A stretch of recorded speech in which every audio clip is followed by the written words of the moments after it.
አምላካችን እግዚአብሔር በዚህ ባደረገልን ተናግረን በማንጨርሰው ስጦታው ሁሉ ስሙ ለዘላለም የተመሰገነ ይሁን።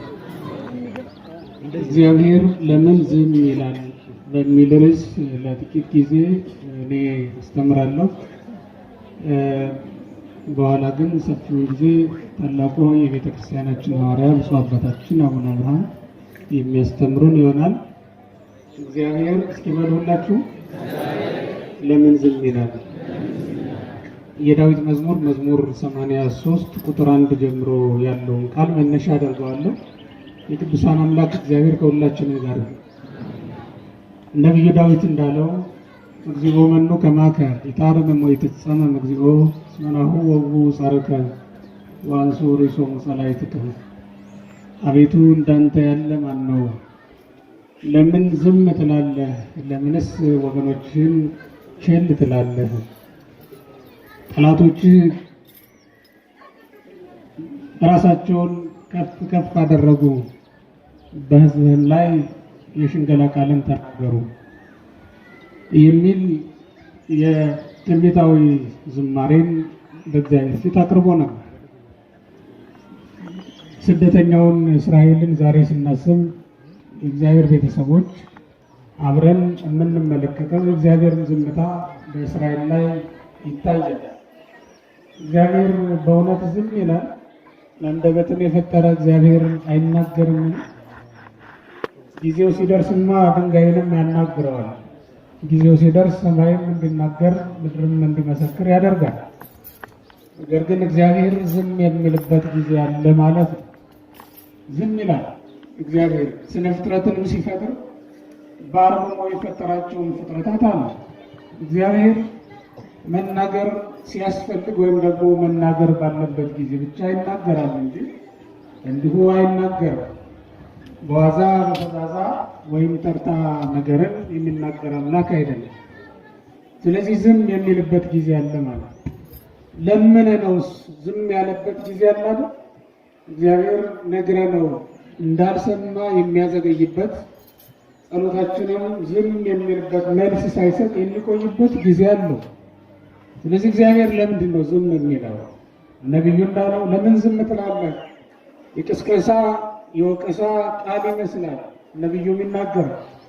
ወዎ ጻርከ ጠላቶች አወኩ ደነፉ፣ የእስራኤል አምላክ ከርታ ነው ብለው ከጣዖታቶቻቸው እንዳንዱ አድርገው ወይም እነሱ በእጃቸው ጠርበው ወርቅ አስጊጠው እጅና እግር አውጥተው እንደሚያመልኳቸው እንደነሱ አማልክት አደረጉ ማለቱ ነው። እንዲህ ሁሉ ሲሆን ለምን ዝም ትላለህ? አሕዛብ እንደ መጠጥ ሲጠጡን እንደ ምግብ ሲመገቡን እያየህ ለምን ዝም ትላለህ? አለ ነቢዩ ዳዊት። ሕዝብ በእንባ ሲታጠቡ እንባቸውን ሲራጩ እያየህ ለምን ዝም ትላለህ?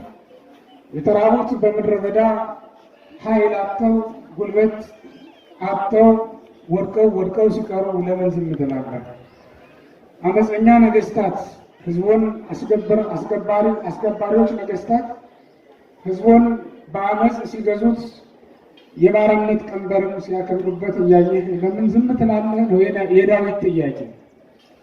ዛሬ የምናከብረውን በዓል የእግዚአብሔር ዝምታ አለበት። እስራኤል በግብፅ የቆዩት ለ215 ዓመት ያክል ነው። ይህን ሁሉ ዓመት እግዚአብሔር ዝም አለና አዘገያቸው። ስንት ዓመት? 215 ዓመት አዘግይቷቸዋል። ከነሱ ርቆ ቆሞ ነበረ እግዚአብሔር።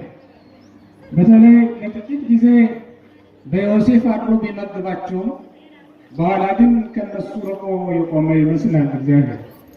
አባቶቻቸውን በሞት አጥተዋል። ልጆች ተተክተዋል። ከነዚህ ከአበው ጋራ የነበረው እግዚአብሔር ከዮሴፍ ጋራ አብሮ የተሸጡ፣ ከዮሴፍ ጋራ አብሮ የተሰደደ፣ ዮሴፍ እስር ቤት ቢገባ አብሮ የታሰረው እግዚአብሔር ዛሬ ግን ከልጆቻቸው ከእስራኤል ጋራ አልነበረም። ከነሱ ርቆ ቆሞ ነበርና አስጨናቂ ገዢዎች፣ አስጨናቂ ነገስታት ነግሰውባቸው ሲጨነቁ የኖሩባቸው ዓመታት ናቸው። እነዚህ 215 ዓመታት ወገኖች ረጅም ነው። በመከራ ሲሆን ደግሞ ምንኛ ከባድ እንደሆነ አስቡት። በእርግጥ በዚያ ዘመን የአንድ ሰው ዕድሜ ሊሆን ይችላል። ነገር ግን መከራ ሲጨመርበት አንድ ሌሊት የአንድ ዓመት ያክል ረጅም እንደሆነ ታውቃላችሁ። በህመም ያሳለፍናት አንድ ሌሊት መላ ዘመናችንን ከኖርነው ዕድሜ በላይ ትዝ ትለናለች አይደል? እናስታውሳታለን እየተንሰፈሰፈ 215 ዓመት በመከራ ውስጥ ሲኖሩ እግዚአብሔር ከነሱ ርቆ ቆሞ ነበረ። እነሱም አልጠሩትም፣ አልጋበዙትም። ይልቁንም ከተማቸውን በማሳመርና በመስራት ተጠምደው ነበር። ሙሴ የሰጣቸውን ማነው ዮሴፍ የሰጣቸውን ራምሴ የምትባለውን ከተማ ገንብተዋል፣ አሳምረዋል። ከተማ በመገንባት ላይ ተጠምደው እግዚአብሔርን ረስተውት ነበር። ያች ምድር ተመችታቸው ስለነበረ የአባቶቻቸውም ቃል ኪዳን የአባቶቻቸውም መሐላ ተረስቷቸው ነበር፣ ዘንግተውታል። ግብፅን እንደ ሀገራቸው እንደ ምድራቸው አድርገው ተቀብለዋታል። ያ ሕዝብ ወገኖች ስንት ነገር እንደረሳያችሁ። መጀመሪያ እግዚአብሔርን ረሳ፣ ቀጠለና ደግሞ ሀገሩን ረሳ። ሀገሩ ከነዓን ነው፣ መጻተኛ ነው። እዚያ ቦታ ግብፅ የገባው ለጊዜው እንጀራ ሊበላ ጠግቦ ሊያደር ነበር እንጂ ክፉ ዘመን እስኪመለስ ድረስ የረሃቡ ዘመን እስኪያበቃ ድረስ ነበር እንጂ በግብፅ ሊኖር አልነበረም። ያ ሕዝብ ወደዚያ የገባው ሲገቡ እንደምትመለከቱት ኦሪት ዘጸአት ምዕራፍ 1 ላይ እንደተጻፈው ከቁጥር 1 ጀምሮ 70 ሆኖ ነበር የገቡት። አሁን ግን ከግማሽ ሚሊዮን በላይ ሆኗል ቁጥራቸው። ነገር ግን አገራቸውንም እግዚአብሔር ፈጣሪያቸውንም ረስተው ያችን ሀገር አድርገው ይኖሩ ነበር።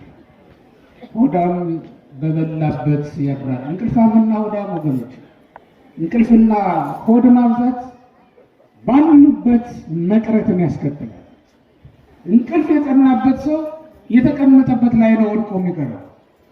ሆድ የሚያበዛ ሰው ያገኘው ቦታ ላይ ሁሉ ነው የሚያድረው። ቤት አይኖረውም፣ ሀገር አይኖረውም። ለእንቅልፋም ለሆዳ ይህን የሚለው ነገር የለውም። እጁ ላይ ያለውን ነገር ሁሉ ነው የሚያጣ ወገኖች። ለዚህም ይህም ሕዝብ ሆዱ በጠገበበት ስፍራ ሀገሩ መስሎት ግብፅን እያቀና የሰው ሀገር እኮ የሰው ምድር የራሱ ያልሆነውን ርስቱ ያይደለን ሀገር ርስቱን ለቆ መጥቶ ሰፍሮ እዛው ሲወልድ ሲዋለድ ኖረ። ለጥቂት ጊዜ ተብሎ መጥተው እድሜ ዘመናቸውን እዚያች ምድር ላይ ኖሩ። እግዚአብሔር ግን እነሱን ከማውጣት እነሱን ከመርዳት ቢዘገይም በሌላ በኩል ዝም አላለም። ክፉ ጨካኝ ንጉሥ ነገሰባቸው። ጨካኝነቱ እንዲህ በቃላት የሚገለጥ እንዳይመስላችሁ። ምግብ ቢከለክል፣ ውሃ ቢነሳ፣ መሬትም ቢከለክልም ይህን ጨካኝ ሊባል ይችል ይሆናል ወገኖች። ሰውን ከርስቱ ከምድሩ ቢያፈናቅል ይህን ጨካኝ ሊባል ይችል ይሆናል። ሰውን ያላግባብ ፍርድ አጓድሎ ድሃን በድሎ ድሃን ለምን አየሁት ብሎ ወህኒ ቢወረውር ይህም ጨካኝ ሊባል ይችል ይሆናል።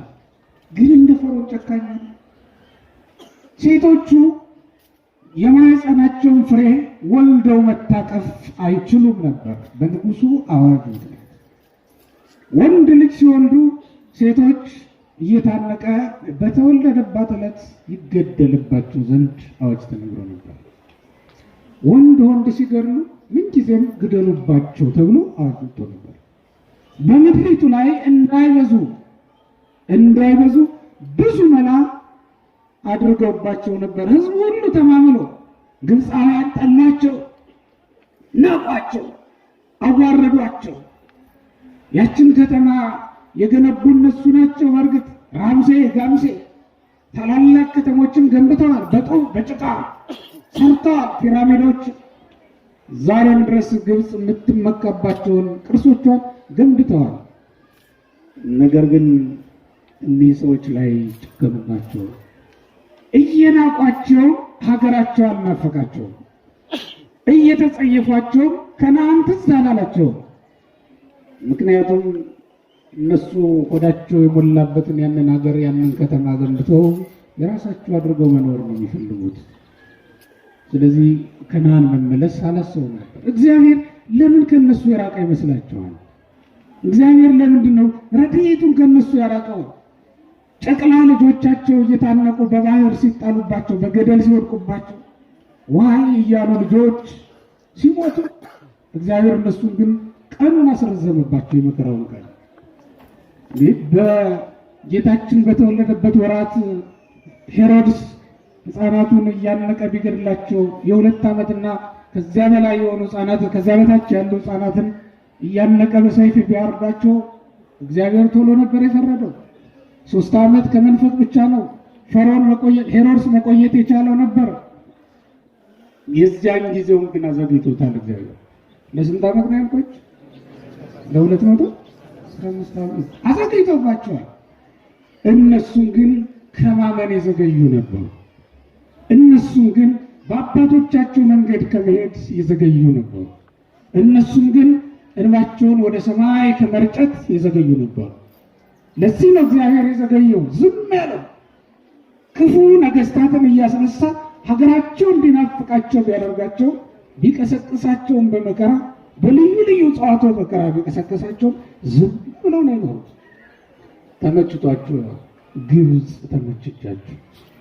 የእግዚአብሔር ቤተሰቦች ግብፅ በአባቶቻችን ትርጓሜ መሰረት፣ በቤተ ክርስቲያናችን አስተምህሮ መሰረት የኃጢአት ምሳሌ ናት። ዛሬ ግብፅ ተመችታው የሚኖር ከእናንተ መካከል ስንት ሰው ይኖራል? ርስታችንን ሰይጣን እንደቀማን እንኳን ያላወቅን ብዙዎች ነን። ብዙ ክርስቲያን ወደ ርስቱ መመለስ ያላሰባል። ወገኖቼ ርስታችንን እምላችሁ መንግስተ ሰማያትን ነው። ርስታችንን እምላችሁ ቁርባንን ነው። ቅዱስ ቁርባን ርስታችሁ ነው፣ ርስታችን ነው።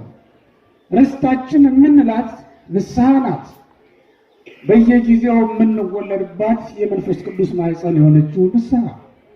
ማንም ሰው በኃጢአት ምክንያት ቢሸመግል እንደገና ሕፃን ሆኖ በእግዚአብሔር ፊት ነውር የሌለው የተወደደ ይሆን ዘንድ ደግሞ የሚወለድባት የመንፈስ ቅዱስ ማኅፀን ንስሐ ናት። እሷም እንደ እናት ማኅፀን ቁጠሯት። የእግዚአብሔር ቤተሰቦች ብናረጅ ደግመን የምንወለድባት ማኅፀን ስለሆነች መንፈስ ቅዱስ እኛን እንደገና አዲስ አድርጎ የሚወልድባት ማለት ነው። ሰው ቢያንስ በትንሹ 3 ልደት የግድ ይኖረዋል። በስጋ ይወለዳል፣ ሁለተኛ በጥምቀት ይወለዳል፣ ሶስተኛ በንስሐ ሲወለድ ይኖራል። በየጊዜው ሳያቋርጥ በስጋ 1 ቀን ይወለዳል፣ በጥምቀትም 1 ቀን ይወለዳል። በንስሐ ግን ቁጥር የሌለው መወለድን ይወለዳል። በየቀን እንወለዳለን። ይህ ርስት ነው ወገኖች፣ የተወለድንበት ማኅፀን። ይህንን ነው የሚያስረሳው ሰይጣን። ብዙ ሰው ግብፅ ተመችታው ያች ርስቱ ትዝ ብለዋል። በዚህ ምክንያት እግዚአብሔር ከኛ ርቆ ይቆማል። እኛ ከተማ በማሳመር ከተማ በመገንባት ተጠምደን ሳለን እግዚአብሔርን ረሳ ነው። በጸሎት በአምልኮ ዘነጋኑ። እጆቻችንን ወደ በለሱ ዘረጋን። ይህም ማለት ወደ ኃጢአት እጃችንን ዘረጋን። በዚህም ምክንያት እግዚአብሔር ከኛ ርቆ ቆመ። የገነባነው ከተማ እስኪ ያድናቸው ብሎ ዝም አለን። የገነባናቸው ግንቦች መሸሸጊያ ሊሆኑን አልቻሉም። እንደ ጥንቱ ዘመን እንደ ገሊላ ሰዎች ጌታ በቅዱስ ወንጌል እንዲህ ብሎ ተናግሮ ነበር። በገሊላ በሉቃስ ወንጌል ምዕራፍ 13 ላይ የተጻፈ ቃል ነው የምነግራችሁ። በገሊላ ያሉ ሰዎችን ሕፃናትን የሄሮድስ ሰራዊት በየከተማው እየገቡ ከግንብ ውስጥ እያወጡ ሲያርዷቸው አዩና የተረፉት ሰዎች ሳቁባቸው። ኃጢአታቸውን አይቶ እግዚአብሔር ፈረደባቸው። ጌታ ግን ምን አላቸው? ይህ ነገር በገሊላ ብቻ የሚቀር ይመስላችኋልን? ካልተመለሳችሁ እናንተም እንዲሁ ትጠፋላችሁ አለ። ወገኖች ዛሬም ከሰሩት ቤታቸው ከገነቡት ግንባቸው እየወጡ መሬት ላይ ደማቸው የፈሰሰ በጣም ብዙዎች ናቸው። በሀገራችን በኢትዮጵያ በምድራችን በርስታችን በዚች የቃል ኪዳን ምድር ላይ ወገኖቼ እንደ ኢትዮጵያዊ እንኖር። ኢትዮጵያዊነታችንን በመርሳታችን ምክንያት ይህ ሁሉ ሆነብን እንበል። እግዚአብሔር ለምን ዝም አለ አትበሉ። እኛም ዝም ስላልን ነው፣ ስላልተመለስን፣ ርስታችን ስላልናፈቀን። ርስቱ ስትናፍቀውም እስራኤል መከራው ሲበዛበት አለቀሰ ወደ እግዚአብሔር። ኦሪት ዘጸአት ምዕራፍ 2 ነዩት። እስራኤል አለቀሰ። እግዚአብሔር በቤተ መንግስት እያለ ያላዳናቸውን ሙሴን ከእረኝነት ቦታ መርጦ አምጥቶ እንዲያድናቸው ላከላቸው። ከእረኝነት ሙሴ ቤተ መንግስት ውስጥ ነው 40 ዓመት የኖረው። ቤተ መንግስት ውስጥ ሳለ ያላዳነውን ሕዝብ እረኛ ሆኖ ሳለ ሊያድነው እንደገና የእረኛ በትሩን ይዞ ወደ ምድረ ግብፅ ተመልሶ መጣ። ሕዝቡም ሲመለስ እግዚአብሔር ፊቱን መለሰ። ሰማይ ኩጋሮሙ ለሕዝብየ፣ የሕዝቤን ጩኸታቸውን ሰማ አለ። በእርግጥ የአባቶቻቸው ሁሉ ተስፋ ነበረ። ያቀን ሙሴ ነው ዮሴፍ ሲሞት ሰምታችሁት ከሆነ በቅዱስ መጽሐፍ ላይ እንዲህ ተብሎ ተጽፏል። ኦሪት ዘፍጥረት ምዕራፍ 50 ቁጥር 15 ላይ አማሃጉጾ ይሄጉጸክሙ እግዚአብሔር ብሏቸው እግዚአብሔር መጎብኘትን በሚጎበኛችሁ ቀን አጽሜን በዚህ ምድር ላይ እንዳትተውት ብሏቸው ነበር። ያቺ ምድር ማለትም ግብፅ አባቶቻቸው አጥንታቸው እንኳን እንዳያርፍባት የረገሟት ምድር ናት፣ የማሉባት። ያቺ ምን አይፈልጓትም። የአባታቸው የአብርሃም ርስት ከነዓን አለች።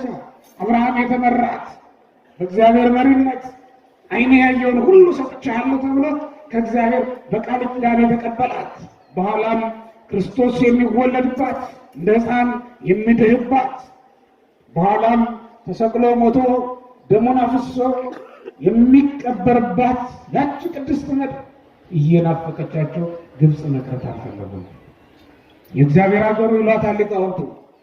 ሀገሩ ለንጉሥ አብይ ጌታም በቅዱስ ወንጌል ብሏታል። ይትምሃሉ በኢየሩሳሌም እስመ ሀገሩ ይእቲ ለንጉሥ አባይ። በኢየሩሳሌምም አትማሉ የሰማያዊው ንጉሥ ሀገር ናትና ይላል በማቴዎስ ወንጌል ምዕራፍ 5 ላይ። ወደ እግዚአብሔር ሀገር መሄድ እንጂ በሰይጣን ምድር በጣዖት ምድር መኖርን እንዲኖር ሕዝቡ አልፈለገም። እግዚአብሔር ለዚህ ነው ዝም ያለው። ወገኖች በኃጢአት እንዳንኖር ስለፈለገ መከራ ያሳየናል እንጂ እግዚአብሔር መከራችንን የማያይ ይመስላችኋል? መከራችንን ማራቅ የማይችል ይመስላችኋል?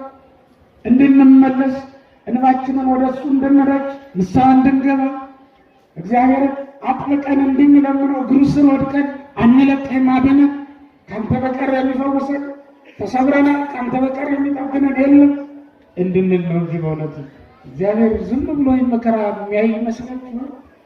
መከራው በዝቷል። በሰዎቹ ላይ የደረሰው ነገር ሁሉ ስንሰማው በሰው ሊደርስ ከሚገባው በላይ አልፎ ሄዷል። እግዚአብሔር ቤተሰቦች፣ ስለዚህ እንደ እስራኤል ወደ እግዚአብሔር መመለስ ነው። እስራኤል ወደ እግዚአብሔር ሲመለስ እግዚአብሔር ወደ እስራኤል ተመለሰ። ከቤተ መንግስት አይደለም ሰው ፈልጎ ያመጣ እግዚአብሔር ያባሰበው። ትልቁን አሮንም አይደለም የመረጠው፣ ትንሹን አሮን ሙሴ፣ ጥሩ ተናጋሪውን አሮንንም አይደለም የመረጠው፣ ኮልታፋውን ሙሴ። የጦር መሪ ሰውም አይደለም የመረጠው እግዚአብሔር፣ በትር ያዘውን ሙሴ። በእጅ ያለው ምንድን ነው ሲባል ሙሴ ያቀረበው በትር ብቻ ነበር፣ ሌላ ነገር አልነበረው። ይሄን ሰው ነው መርጦ እግዚአብሔር ሂድና ህዝቡን ምራ አድናቸው ብሎ የላከው። ኃይል ከሰማይ ተቀብሎ ስለመጣ ፈርዖን ልቡ ቢደነድንም ልቡ ቢጸናም እግዚአብሔር ግን በልዩ ልዩ ተአምራት ይቻላል። እስኪ ንገሩኝ፣ ይቻላል? ሁላችን እግዚአብሔርን እናውቀዋለን አይደል? እስኪ ንገሩኝ፣ እናውቀዋለን አይደል? ግን በስም በአንደበት ብቻ ሳይሆን በግብርም እናውቃለን ማለት ይገባል። እግዚአብሔርን የማያውቀው ስንት ሰው አለ መሰላችሁ? ኃጢአት ሰርቶ ንስሐ ለመግባት እኮ እግዚአብሔርን አለማወቅ ነው። እግዚአብሔር ያበቀለውን ያፈለቀውን እየተመገቡ አለማመስገን እግዚአብሔርን አለማወቅ ነው በግብር። ስለዚህ እግዚአብሔርን ማወቅ በግብርም ሊሆን ይገባል። እግዚአብሔርን አላውቅም እስራኤልንም አልለቅም ያለውን ያንን ሰው እግዚአብሔር በልዩ ልዩ ተአምራት መታው። ውሃውን ወደ ደም ለወጠ። ሕዝቡ አጉረመረመ። ግብፅ የምትጠጣው አጣች። ውሃው ለእስራኤል ውሃ ነበር፣ ለግብፃውያን ግን ደም ነበር። እስራኤላዊት ሴት ልትቀዳ ስትሄድ ስራዋን ሞልታ ትመለሳለች። ግብፃዊት ሴት ስትሄድ ግን ውሃው ደም ሆኖባት የምትቀዳው አጣ ባዶዋን ትመለሳለች። እስራኤል ወደ ወንዙ ሲወርዱ አሳ አጥምደው መመለስ ይችላሉ። የእስራኤል አሳ አጥማጆች፣ የግብፅ አሳ አጥማጆች ግን አሳ ሳይዙ መረባቸው ባዶውን ይመለስ ነበረ። ለምን? ለግብፃውያን የዚያ ወንዝ አሳ ሙሉ በሙሉ ሞቶ ስለነበረ ነው። ውሃው ገማ። ግብፃውያን ተቸገሩ፣ ተጨነቁ። ምድሩ በሙሉ ትቢያው ቅማል ሆነ፣ በላያቸው ላይ ተነሰነሰ። እስራኤል በደህና ይጓዛል፣ ግብፃዊ ግን ያካል። ምድር ለ3 ቀን ዝግ ጨለማ ሆነች፣ የሚጋፋ ጨለማ። ማንም ከቤቱ መውጣት አይችልም ነበር። እስራኤላውያን ግን በብርሃን ይመላለሱ ነበር። ወገኖች በአንድ ዓለም ብንኖርም እኛና ቅዱሳን አንድ አይነት አኗኗር እንደማንኖር ታውቃላችሁ። እኛና እግዚአብሔርን በኃጢአት እየኖሩ ያላሳዘኑ ሰዎችና እግዚአብሔርን ንስሐ ገብተው እየተማጸኑት የሚኖሩ ሰዎች አንድ አይነት አኗኗር እንደማንኖር ታውቃላችሁ። ንስሐ ያልገቡ ሰዎች በጨለማ ውስጥ ይኖራሉ፣ ጻድቃን ደግሞ በብርሃን። አንድ ከተማ ውስጥ እየኖርን ማለት አንድ ከተማ እንደ ዓለም ውስጥ ብንኖር እግዚአብሔር እንደ እስራኤል እየጎበኘን ይኖራል። እስራኤልን በብርሃን እያኖረ ለ3 ቀን ግብፅን ግን በጨለማ ውስጥ አኖራት። እንዲህ አይነት 9 ታምራት አደረገ፣ መቅሰፍት አደረገባት። ይሄ ሁሉ ሲሆን ልበ ደንዳናው ፈርዖን ግን ድል አልተነሳም ነበር። በኋላ ግን በሞተ በኩር ድል ነስቶታል። ረጅም ስለሆነ ነው ታሪኩ። ከምዕራፍ 1 ጀምራችሁ እስከ ምዕራፍ 14 ድረስ ያለው ዘጸአት ስትመለከቱ ታዩታላችሁ። ታሪኩ ሰፊ ታሪክ አለው። በኋላ ነው እንግዲህ እግዚአብሔር ሙሴን አብረትቶ ጠባቂ መልአክ ቅዱስ ሚካኤልን መልአከ ገጽ አድርጎ ለሱ ሰጥቶ በፈርዖን ፊት ሞገስን አግኝቶ ፈርዖንን እንደገና ደምስቶ እስራኤልን ይዞ ለመውጣት ሞገስን ያገኘው ድልን ያገኘው በሞተ በኩር ፈርዖንና ግብፃውያን ድል ከተነሱ በኋላ ነው።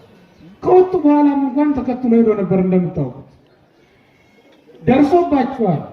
እንደውም አባቶቻችን ምን ይላሉ? እስራኤላዊ አገልጋይ ሎሌና ግብፃዊ ሎሌ በአንድ ችካር ፈረሶቻቸውን ያስሩ ነበረ። ግን እግዚአብሔር እንዳይተያዩ አድርጓቸው ነበር።